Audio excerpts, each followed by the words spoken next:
Hey there, it's another beautiful day. Let's watch some stuff. Some people do stupid things. Don't do stupid things. You are about to hear my opinion. Do your own research. Some of y'all don't know about brown Listerine, so let me educate you. This Listerine right here is one of the most powerful substances on the planet. This stuff is so strong, it doesn't just get rid of bad breath, it takes it away completely. Like, you wake up and you don't have breath anymore. It's so strong that you can fry chicken on the stove without ever turning it on. This is a real super soldier serum they gave to Captain America. What can wash away my sins?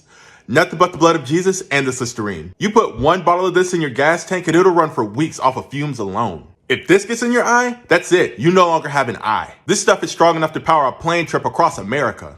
I know he's exaggerating just a little bit, but that stuff, I remember we had that when I was a kid in a glass bottle, and it was round and weird, and that stuff was originally formulated to be used in hospitals as a disinfectant, as a floor cleaner, and now we gargle with it. Nyctophobia, the overwhelming, irrational fear of the dark. Most people think it's just about the lights being off, but for those who suffer from it, darkness becomes alive, filled with unseen threats. She's always had nyctophobia. Even the smallest shadow made her heart race. Tonight, she finds herself trapped in her apartment during a citywide blackout. She clutches her flashlight, but every time she clicks it on, it flickers, dimming more and more. The darkness starts to close in, pressing against her, heavy and suffocating. Then she hears it, a faint whisper, like someone calling her name from deep within the dark corners of her room. She tries to convince herself it's just her mind playing tricks. But the whispers grow louder, closer, surrounding her. She can't see them, but she can feel them, brushing against her skin. Suddenly, her flashlight dies completely. Her breath catches, her pulse pounds. And then, just before the darkness swallows her, she realizes, maybe something is there. What would you do if your greatest fear was staring back at you in the dark? What a terrifying situation to have such a deep fear and then be thrust into the situation that you fear the most. Now, I'm not like that afraid of the dark, but we all do have like this inherent fear of the dark from way back in our caveman days, if you will, when at nighttime is when bad things happen. So we became afraid of that to preserve our own lives. And now we have houses and stuff, but we still have that ingrained fear of the dark. And some people just experience it so deeply. And that's scary. Granola bars aren't actually as healthy as you may think. Almost every single one of us has had a granola bar at least one time in our life as a snack. And we all thought that we were eating something very healthy. Well, we weren't. In fact, many granola bars are basically just dressed up junk food. So you may be asking, what makes granola bars so unhealthy? Well, there's actually quite a bit. You see, most granola bars that we enjoy are extremely processed and have a lot of added sugars. Not only this though, but they also contain a lot of hidden calories and artificial ingredients. And to make matters even worse, many brands of granola bars have sugar alcohols. And some of these sugar alcohols like xylitol and sorbitol cannot be broken down in your body. And they can cause many digestive issues. But regardless, it's okay to eat granola bars, just make sure you look at the label. I'm totally guilty of this. I remember a time where I was like, oh, granola bars, those gotta be healthy. And I would give them to my kids as a snack in their lunches. And then I realized that's not good for you. They're not good for you. Anybody else guilty of that? Yeah. Cluster of lights just over the hills, low on the horizon, but they would twinkle and they'd move on. And as I said, there were between 30 and 40 of them. We were using our mind-to-mind technology. And this started about 6 minutes in, which would equate to the introductory period that the mind-to-mind actually runs for before it gets into the working program. So these things showed up around that time. They persisted for about a half an hour, and then they twinkled out and went away as people stopped doing the meditation. So it was happening while they were focused on making this happen. Very obviously, these are not planes or satellites, and we are thousands of miles away from any Asian country where they'd be sending up Chinese lanterns. Yeah, I'm confused too. That's not what I thought it was going to be, but I did uncover something new that I don't even know about. This mind-to-mind thing where people were like actively making this happen, and there's a 6-minute window for something. I don't know. I'm going to have to learn something new now. I want to talk about the end of the world scenarios that were going to happen. Yeah. Nibiru, the Planet X collision. This is the idea that hidden rogue planet that's still there at some point, circling around super far from our solar system. It comes back in and close. Yeah. And either it's going to collide with Earth or come close enough that it's just going to cause all kinds of gravitational issues, massive earthquakes, tsunamis, and widespread destruction. Other things that they suspected might possibly happen was the theory centered on the rare alignment of Earth, the Sun, and the center of our Milky Way galaxy supposedly occurring in 2012. This did happen. Oh, it did. So this alignment happens it's like, I can't remember. It's a lot. This alignment would unleash unknown cosmic energies and intensify gravitational forces in a way that would cause global catastrophes. The other was that the sun heading towards its solar maximum around that time. Some predictions were that the super powerful solar flares and coronal mass ejections would happen. And we know that these CMEs could really wreak havoc in our time. The other possibility was that there'd be a polar shift. It would cause all kinds of problems. And then the other is like, there's a bunch of rocks floating around in space. Sure. This is going to be the time, maybe because of, the calendar and everything, that they'd predicted that a big asteroid was going to come around and actually hit Earth this time. There are a lot of fascinating theories as to what was supposed to happen and what actually did happen in 2012. And I'd like to hear from you. Tell me what your favorite 2012 theory is in the comments. And while you're there, don't forget to hit that like button. And if you haven't already, consider subscribing. We're all guilty of having strange friends. But this woman makes friends with a Bigfoot. And she said, I had one spot that I always go to and leave food and gifts to this thing. She said, and it'd always disappear. She said, but after a while, she said, I got to noticing when I'd go back to check or put something else, there'd be gifts left for me in the exact same spot. She said branches twisted together in figures and ice and just different things. It was gifting me things back. She said, and this went like that for several months.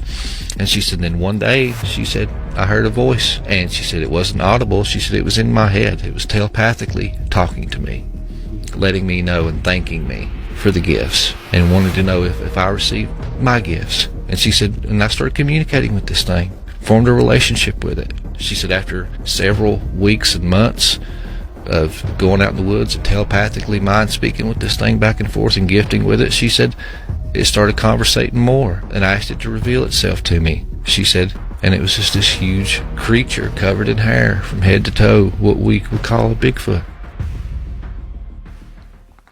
At first, I thought maybe somebody was messing with her, and then she started communicating with it. Remember a while back how we talked about how Bigfoot might actually be like aliens?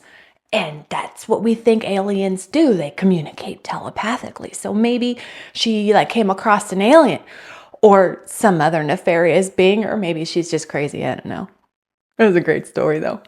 My favorite conspiracy theory by far is the conspiracy theory that there is no conspiracy theories. Why the fuck everybody believe everything is a conspiracy theory? People thought it was a conspiracy theory when only a small amount of companies owned every single brand you could possibly imagine. That turned out to be real. People thought it was a conspiracy theory when they thought there was only a small amount of people who owned every single television network. That turned out to be real. Even cryptids. There's so many cryptids that have been proven to be real that before were considered fake. For the longest time, a lot of people thought dinosaurs weren't real, and those were proven to be real. But then there's another side to it. A dinosaur could also be considered a dragon. We act like the government ain't never lied to us before. All they gotta do is shave off the horns and take away the wings, and boom, you got a dinosaur. They look exactly the same. And no, all dragons don't have to fly. All dragons don't have to breathe fire. There's different types of dragons. There's water dragons. There's dragons that are designed just for land, and there are dragons that fly. Same thing with dinosaurs. There's dinosaurs that fly. There's dinosaurs designed specifically just to be in water. There's dinosaurs that spit acid. There's dinosaurs designed specifically just to be on land and run. You never fully know what you think you know. There's always a deeper meaning to everything you could possibly imagine. Especially when the government controls all the media and all the belief systems we come to know as the truth in life. We never truly fully know anything. That's why the conspiracy theory of there's no conspiracy theories is stupid. It's only a conspiracy theory until it's proven true. There's spoiler alerts. Is this the craziest conspiracy theory? Buckle up for this one. The theory that Finland doesn't exist. Yes, you heard that right. According to this quirky theory, Finland is nothing but a fabricated country, created by the Japanese and Soviet governments during the Cold War. The idea is that the country is actually just open water, and Japan uses it for secret fishing operations, with the fish being transported through Russia into Japan under the guise of Nokia products. Proponents of this theory argue that Finland's population is exaggerated, and the people who claim to be Finnish are actually from neighboring countries. They even point to the fact that most flights to Finland allegedly don't really go there, but land somewhere else entirely. It's absurd and utterly hilarious, but what's funny is how people have come up with such detailed explanations for this bizarre idea. I think it's just like the whole Australia isn't real guy. He just kept pushing it until he became, I guess, famous in a sense. And then he had people like believing him. Oh my goodness, yeah. Because if you repeat something enough, eventually other people will believe that it's true. But I think the Finland thing, I think this is trying to make another push for notoriety, I suppose, which is dumb because Finland totally exists. Do you know how devious supermarket shelf layouts can be? From the moment you step into the supermarket, you are carefully guided. First, supermarkets place the most popular fresh produce at the back. The goal is to get you to walk through the store for a longer period. Once you push your cart inward, you fall into the supermarket's carefully designed consumption trap. Supermarkets place the highest profit items in the golden zone, at eye level. However, toys and snacks for children are placed on lower shelves. Additionally, the majority of people are right-handed, so higher profit items are placed on the right side. Even if you buy nothing, supermarkets have one ultimate trick: queuing. Supermarkets always fill the checkout area with various eye-catching small items, capitalizing on your boredom while waiting in line to trigger impulse purchases. Don't be fooled by these little items costing just a few bucks. They contribute significantly to the supermarket's profits. Therefore, supermarkets prefer making you wait in long lines rather than opening more cash registers. Dude, it has been a while since I've been to a grocery store where it's like a super busy shopping time and they've had all of the registers open. They almost never do. And it's because those little impulse buy things. The only time that I see all of the registers open is at Costco on a weekend. And they don't have the impulse buy stuff there, but what they do is move their products around quite regularly so that you're looking for a product that was in a specific place one time and now it's on the other side of the store, but you got to walk through the whole store to find out where they put it. And in doing so, you pick up a bunch of extra stuff you don't need. It's a mind game. It's a bit of a shorter episode today. I gotta go to work, but not until we catch part 3 of our series. Or anything. I was just to be in assisting the scientist that I was with and part of his entourage, so to speak. And that's why I was there. And I was just permitted to be there. How did you feel when you saw this and saw what was taking place? Well, I was quite overwhelmed and awed. Real or fantasy, I wondered whether there was somebody playing a terrible untruth on us, and it's just that the people, there was such activity and behavior and interest on the part of people. I knew it was something serious, but otherwise you'd think you were almost in part of some science fiction portrayal. I mean, you know, some set or something. Did you have a security classification at that point in time, or they just let you in without any kind of... We all had security clearance. Was that immediately before you went there, or had you had one when you were working with the science? I had one when I was working with Einstein. And that security security clearance was respected. The only reason we could go. Is that security act, or did they deactivate it after? Oh, it was immediately deactivated. In the other experiences you've had, the other work you've done, did you ever have any other kinds of security clearances? I've never had a necessity since to have a security clearance. No. I had a paper passed by the government on the ultimate structure of matter and the National Academy of Science, but I have had no security clearance. Do you remember what they called that clearance that you had? Did they name it for you? I don't even recall that except I'd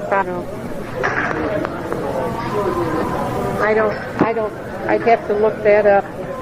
I don't know whether I even have a note on that. The program that you're working on with Einstein, was it funded by the government or was it a university grant?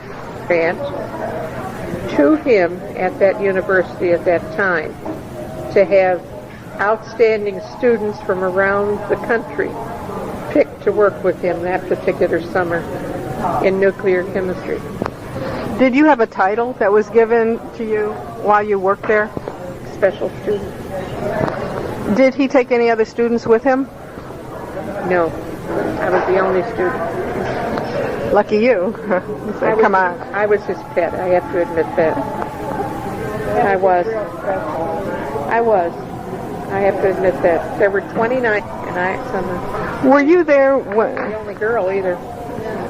When the last alien died, were you there at that point in time?